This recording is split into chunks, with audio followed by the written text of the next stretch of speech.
Movie के start में हम मूवी के मेन कैरेक्टर वुलिन को देखते हैं और इसके पास एक छोटा सा लड़का आकर इसको छेड़ना स्टार्ट कर देता है और इसके हाथ में आइसक्रीम भी होती है और साथ ही साथ ये बच्चा फनी फेस बनाकर इसको छेड़ भी रहा है।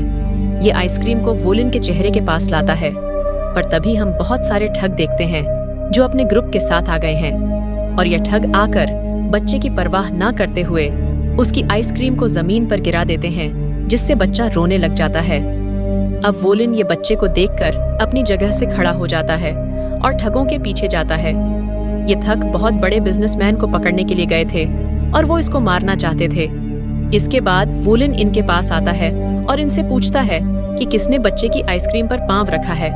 तब ये ठग इसको कुछ भी नहीं बताते और इनकी लड़ाई स्टार्ट हो जाती है और ये अकेले ही 15 से ज्यादा ठगों को मार देता है। इसकी फ्लाइंग किक्स और मुक्के इतने ज्यादा पावरफुल थे कि कोई भी इसके सामने खड़ा नहीं रह पा रहा था। ये इन सभी ठगों को शिकस्त दे देता है और एंड में अकेला ही ये आदमी था जो इस लड़ाई में बचा था। अब वो बिजनेसमैन जिसका नाम मिस्टर ली है, वो वुलिन का शुक्रिया अदा करता है और इसको इनाम भी देना चाहता था और वो इनाम के लिए कुछ पैसे इसके सामने पेश करता है, मगर वुलिन इसकी रकम से इनकार करता हुआ आगे चला जाता है और वुलिन दोबारा से इस छोटे बच्चे के पास जाता है। ये बच्चा दोबारा से इसको छेड़ता है कि तुम जो काम करते हो वो तो मैं भी कर सकता हूँ। और तभी बहुत सारी ब्लैक कार्स जिसमें बहुत ज्यादा लोग थे और वो लोग माफिया से बिलोंग करते थे, वो इसको आकर घेर लेते हैं और फिर माफिया ग्रुप का लीडर इसके पास आता है और ये इसका बचपन का दोस्त ही होता है। नेक्स्ट सीन में हम दोनों को एक साथ देखते हैं। ये दोनों मिलकर अपनी यादें ताज़ा कर रहे होते हैं। वुलिन का फ्रेंड इससे पूछता है कि जो हमारे टीचर हमें कुंग-फू सिखाया करते थे वो कहाँ पर है, और फिर वुलिन अपने दोस्त को बताता है कि उनकी डेथ हो गई है। ये उसको उनकी अस्थियां भी दिखाता है।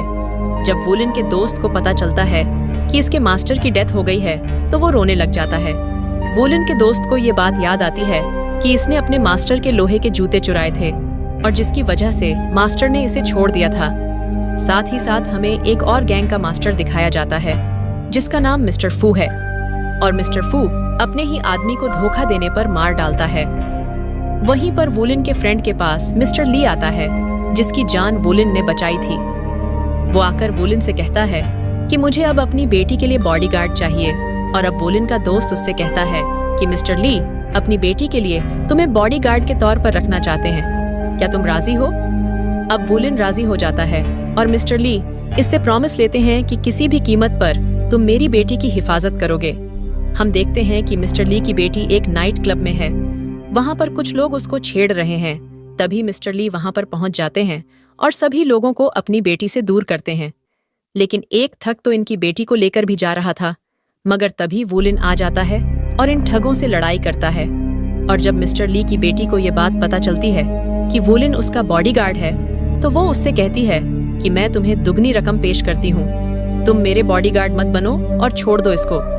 मगर वुलिन जो कि अपने प्रिंसिपल्स पर कायम रहने वाला इंसान है, वो इसको कहता है कि मुझे पैसे नहीं चाहिए बल्कि मैं अपनी ड्यूटी पूरी करूंगा। और नेक्स्ट सीन में हम देखते हैं कि वुलिन उस लड़की को एक शॉपिंग मॉल में लेकर जाता है जहां पर उसको एक बिगड़ा हुआ लड़का मिलता है।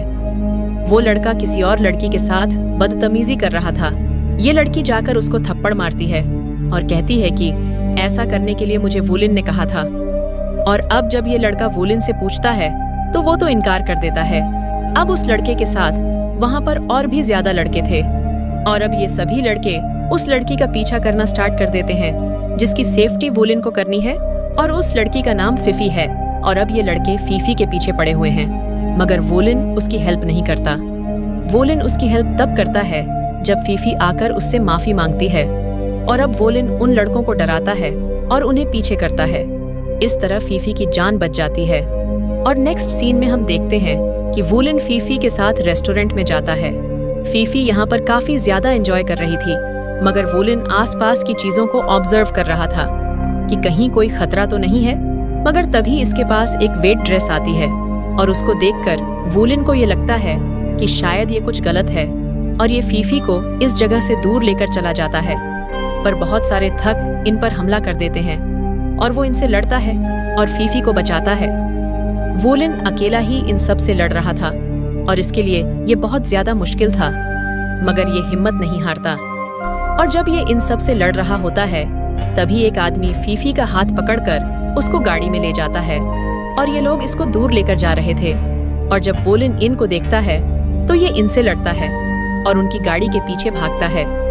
और हम देखते हैं कि जब वो लोग फीफी को लेकर जा रहे थे तो ये एकदम उनकी गाड़ी के आगे आ जाता है और गाड़ी पर छलांग लगाता है और फीफी को बचा लेता है। अब फीफी इससे बहुत ज्यादा इम्प्रेस हो गई थी और वोलिन फीफी से पूछता है कि तुम्हारे फादर के इतने ज्यादा दुश्मन क्यों हैं और वो तुम्हें अगवा क्यों करना चाहते हैं। लेकिन फीफी इसको इस बारे में कुछ भी नहीं बताती क्योंकि इसको कुछ मालूम ही नहीं था, मगर ये इसको बस इतना बताती है कि इसको हमेशा से सेफ्टी की आदत है और हमेशा इसके लिए बॉडीगार्ड हायर किए जाते हैं।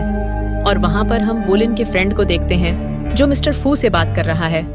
मिस्टर फू वोलिन के फ्रेंड को एक टारगेट देते हैं और कहते हैं कि तुम मुझे मायूस नहीं करोगे।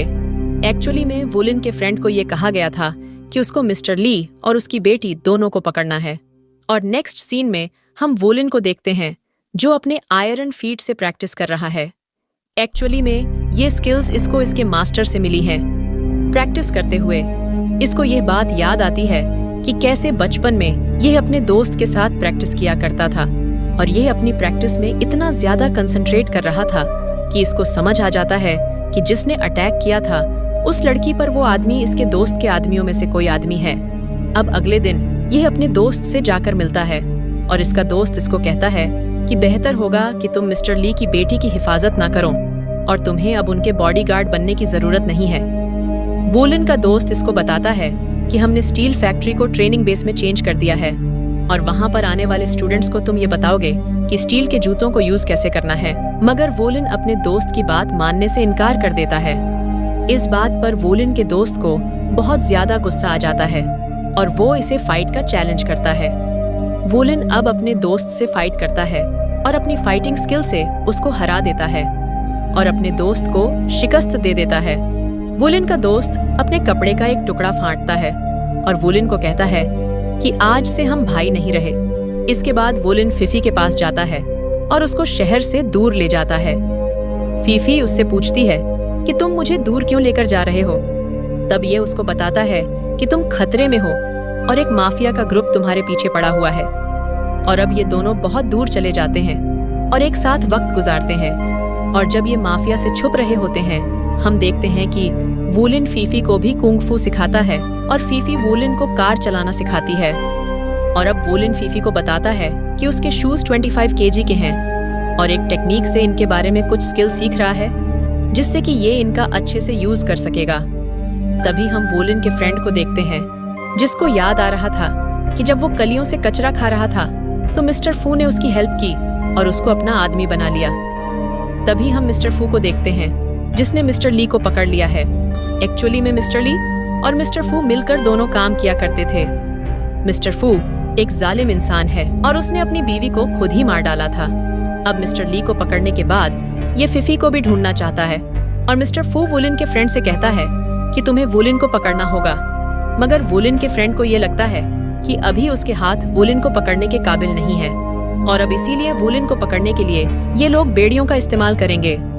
अब वोलिन का फ्रेंड फीफी को पकड़ने के लिए उस जगह पर पहुंच जाता है जहां से उनको खबर मिली थी कि ये लोग यहाँ पर हैं। यहाँ पर वोलिन को भी पता चल जाता है कि माफिया यहाँ पर पहुंच चुकी है, इसीलिए ये फौरन से फीफी को साथ लेकर यहाँ से भाग जाता है। ये लोग जंगल में भाग रहे थे मगर बदकिस्मती से इसके फ्रेंड का एक आदमी इन लोगों को देख लेता है और अब वोलिन के फ्रेंड के लोग वोलिन पर हमला कर देते हैं और फीफी को भी पकड़कर जबरदस्ती मारा जाता है और फिर इन दोनों को पकड़कर एक गोदाम में ले जाया जाता है। वोलिन फीफी को बचाना चाहता था मगर तभी इसका पांव उन बेड़ियों में फंस जाता है जिन्हें जानबूझकर वहां पर इंस्टॉल किया गया था और अब बहुत सारे आदमी इस पर हमला कर देते हैं और ये अकेला उनसे लड़ रहा था। ये एक अनफेयर लड़ाई थी क्योंकि ये अकेला था और वो बहुत ज्यादा लोग थे और उन बेड़ियों के साथ लड़ना इसके लिए बहुत ज्यादा मुश्किल था। और फिर फीफी को भी रस्सियों से बांध दिया गया था और जब ये उसको देखता है तो वो बहुत ज्यादा इमोशनल हो जाता है और ये फीफी को बचाने के लिए दोबारा से उनसे लड़ने की कोशिश करता है। हालांकि ये बेड़ियों में फंसा हुआ था मगर ये हार जाता है और इसका दोस्त इसको दूर जंगल में फेंकता है और अब जंगल में इसके लिए एक गड्ढा बनाया जाता है और इसको जिंदा दफन कर दिया जाता है। अब ये लोग तो चले गए थे मगर ये अभी भी जिंदा था, पर उन्हें लगा ये मर चुका है। और अब ये सीधा फिफी के घर जाता है और यह पर वो अपने जूते बदलता है और अपनी शक्ल को चेंज करता है। इसके बाद सीधा ये अपने हेडक्वार्टर जाता है, जहाँ पर फीफी और मिस्टर ली को पकड़ा गया है। अब जब ये वहाँ पर जाता है तो पहले ही फाइटर इसका वहाँ पर इंतजार कर रहे थे। वो सभी एक वुलन की तरफ दौड़ते हैं। वुलन अकेला होने के बावजूद उनसे लड़ता है और एक एक कर उनकी टांगे तोड़ देता है, उन सबको मार देता है। और सबको मारने के बाद ये हेडक्वार्टर में दाखिल होता है। वहाँ जाकर ये उस ग्रुप को ढूंढता है जिस ग्रुप ने इसको पहले हराया था। और इस बार वुलन पहले से ज्यादा पावरफुल था और ये अपनी एक एक किक से सबको मारता जा रहा था। अब ये आगे हेडक्वार्टर में बढ़ता है, जहाँ पर मिस्टर ली और इसकी बेटी फिफी कैद थी। यहाँ पर इसको पता चलता है कि माफिया का हेड मिस्टर फू इसके फादर हैं। इसके बाद हमें फ्लैशबैक दिखाया जाता है, जहाँ पर मिस्टर ली और मिस्टर फू दोनों बिजनेस पार्टनर थे, मगर मिस्टर फू ने मिस्टर ली की वाइफ को मार दिया था क्योंकि वो एक पुलिस ऑफिसर थी। और साथ ही मिस्टर फू के एक फज टेलर ने बताया था कि तुम्हारा बेटा बहुत ज्यादा ग्रेट है और इसकी फाइटिंग पावर बहुत ज्यादा तेज है। फज टेलर ने इसको बताया था कि इसके आसपास जो भी आएगा वो मारा जाएगा। अब इसने फन टेलर की बात पर यकीन किया और अपने बेटे को बहुत ज्यादा ऊंचाई से नीचे गिरा दिया। और फिर हम दोबारा प्रेजेंट में आते हैं, जहां पर वुलन का दोस्त इससे फाइट करने के लिए रेडी है। ये दोनों सेम टेक्निक्स का यूज कर रहे थे, मगर वुलन आखिरकार जीत जाता है और अपने फ्रेंड के लिप्स तोड़ देता है। वुलन का दोस्त इसका दोस्त नहीं बल्कि इसका दुश्मन निकला। अब वुलन जब उठने लगता है तो मिस्टर फू का एक असिस्टेंट इस पर शूट कर देता है और ये देखकर वुलन असिस्टेंट की तरफ दौड़ता है, मगर गोली इसके लेफ्ट साइड पर लग जाती है और सबको ये लगता है कि गोली इसके हार्ट पे लगी है और अब ये जिंदा नहीं बचेगा। मगर ये बच जाता है क्योंकि इसका हार्ट इसके राइट साइड पर था। इसके बाद ये उस असिस्टेंट को भी हरा देता है और बाद में अपने फादर को जाकर पकड़ लेता है। ये उनको मारना चाहता था और उन पर अटैक करना चाहता था कि कैसे ये अपने फादर को मार सके। और इसके बाद हम कुछ महीने के बाद का सीन देखते हैं, जहां पर हमें पता चलता है कि मिस्टर ली की डेथ हो गई है क्योंकि उनको कैंसर था। अब नेक्स्ट सीन में हम वुलन को देखते हैं, जो कि क्लिफ के टॉप पर खड़ा अपने मास्टर की अस्थियां गिरा रहा आता है।